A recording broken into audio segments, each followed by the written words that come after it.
to 9 a.m. in Central African Time. Thank you very much for tuning in. We're also available on DSTV in Southern Africa on the audio bouquet, channel 802. So South Africa's aging water infrastructure, leaks and growing demand are putting increasing pressure on reliable water supply.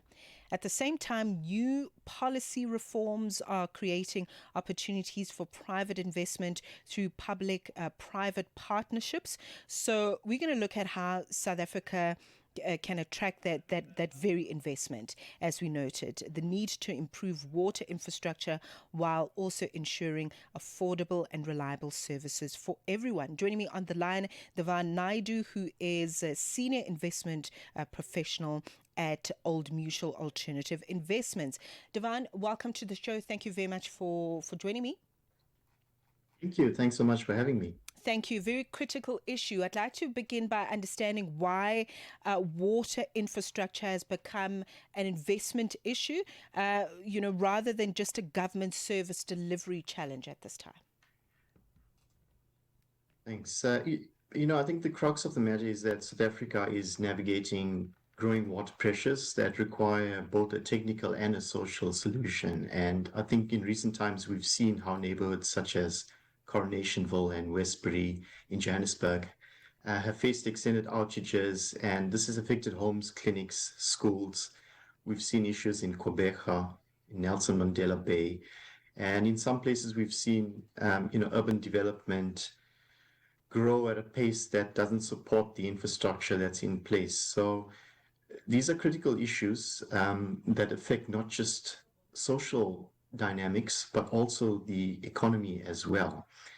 It's an interesting stat that almost 2 liters of every 5 liters don't reach paying customers due to leaks, theft, and metering inefficiencies. So while these are serious challenges, there are also many opportunities for the private sector to step in and help partner with government and solve these issues. And it's encouraging to see that there have been policy reforms in recent times, which are enabling the environment for investment. Okay. So in terms of, I'd like us to look at this government-private sector partnership and how resourceful that can be in the challenge that we're discussing at the moment. So when we look at the current policies, are they encouraging or assisting to shape how the private sector then comes in with investment? Is enough being done to meet the two to make sure that we reach success? Firstly, it's encouraging to note that enabling policy reform is underway.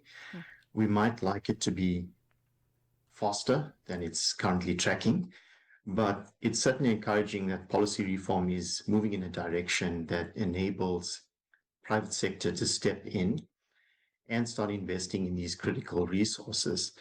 If I could sum up some of the changes that the private sector would view as encouraging, we firstly have seen that the establishment of the NWRIA, which is the National Water Resources Infrastructure Agency, and this agency was set up by the government basically to act as a single port of call for investment and development of water infrastructure projects within the country, and to crowd in private capital without government-backed guarantees for PPP projects.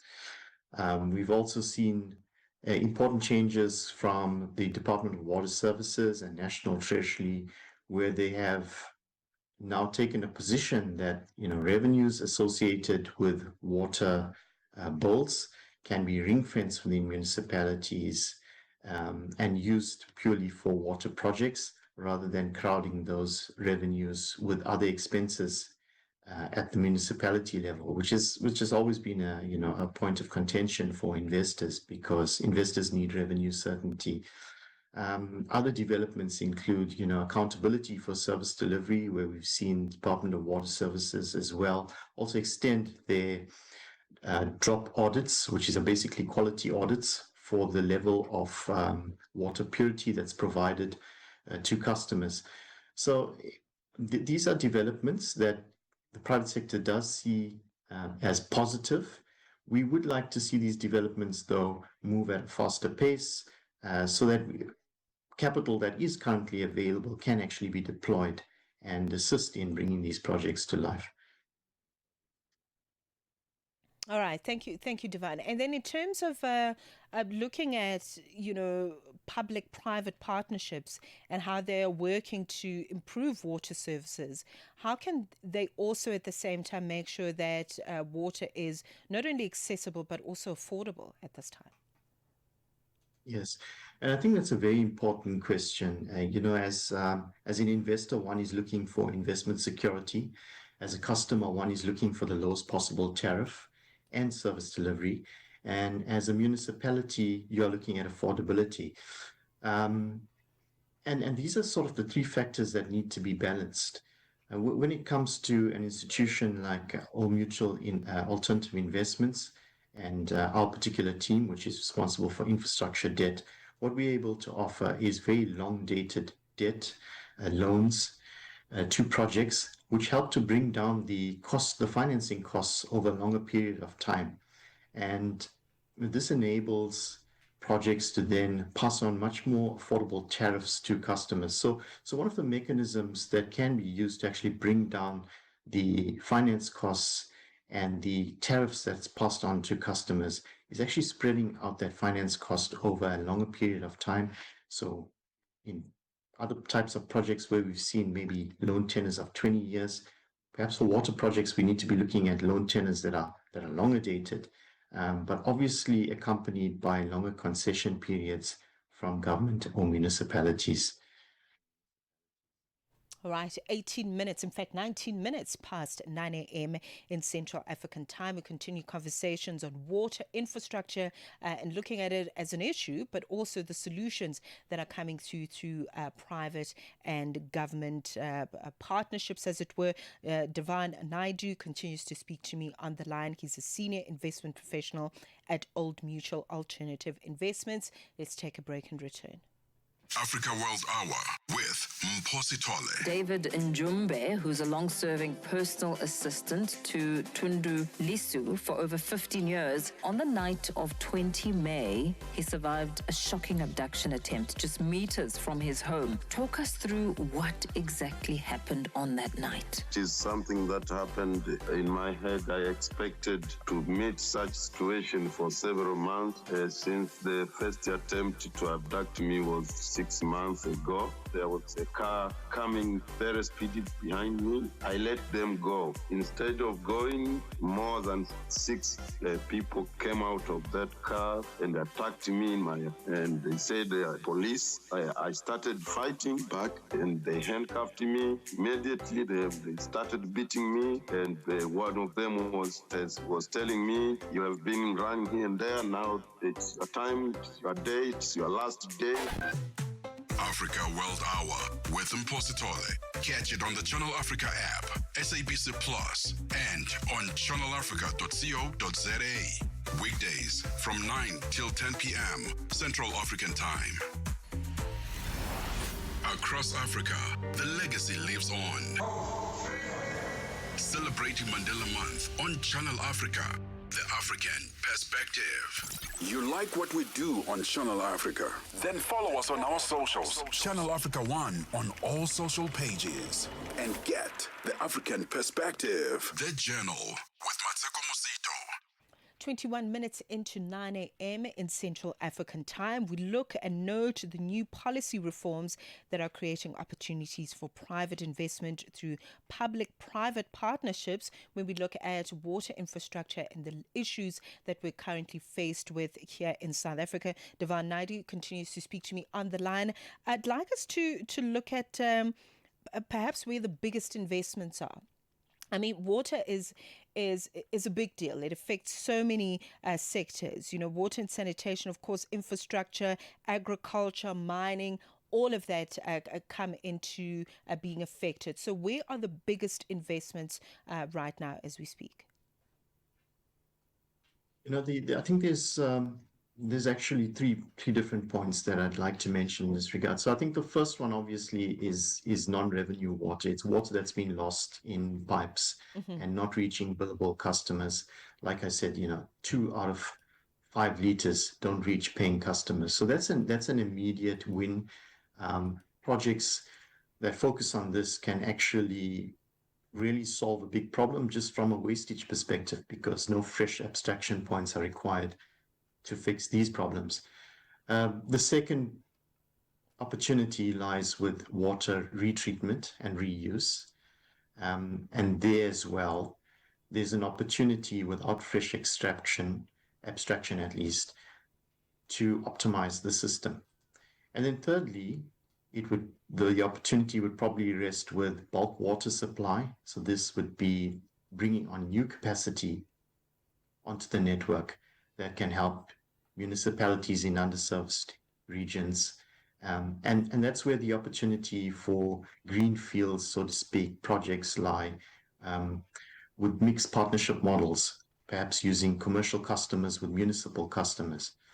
The challenge for investors with that type of arrangement has been, how do we as an investor box the municipal repayment risk? We do need ongoing support from municipalities for maintenance of network systems.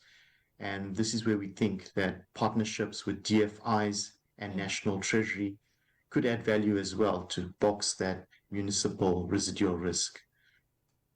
Okay.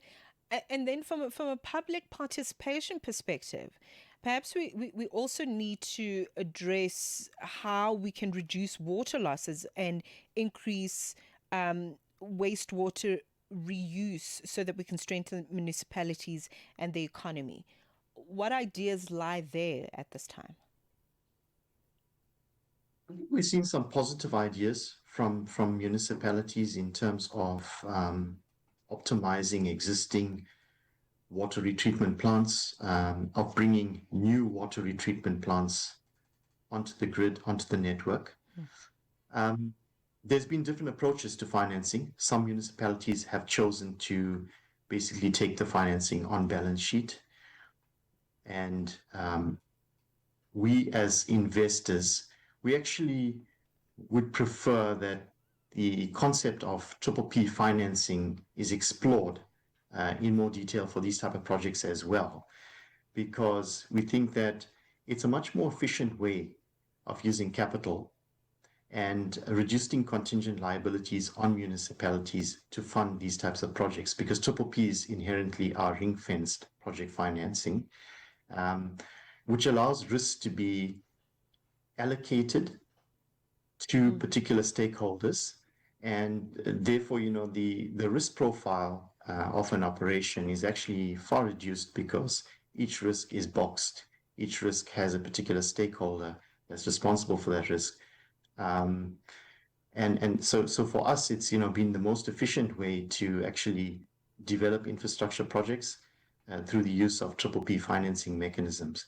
So that's a point maybe that I'd like to put out there to municipalities considering investing in future infrastructure, the exploration of PPP ring fence mechanisms to finance these infrastructure projects. Right. And the lessons, as we wrap up our conversation, what lessons should government, investors, and the municipalities themselves take from those experiences as you mentioned them, especially if we are to build a pipeline for a more sustainable, a more bankable water project going forward? When it comes to water, it's so critical to social development and economic development that it does require a partnership mindset. And I think private sector is willing to work with government, is willing to work with municipality and government entities to try and get these projects to fruition. And I think my parting point would be, let's explore how we can get more projects off the ground. There are challenges, no doubt. I think the immediate challenge is the municipality repayment risks that I've mentioned. But let's explore how we can unlock those type of risks. There are ideas from private sector. There are DFIs that are working on these matters. And as Old Mutual Alternative Investments, we are keen to be a part of that conversation and insist and assist in structuring those type of projects. All right. Devan Naidoo, thank you very much for the time. I think this is very encouraging to see what is possible when we look at public-private partnerships at this time and fixing the water infrastructure in South Africa. Devan Naidoo, Senior Investment Professional at Old Mutual Alternative Investments. Africa Update on Channel Africa with Lulu Kabu. The Alexandra Regional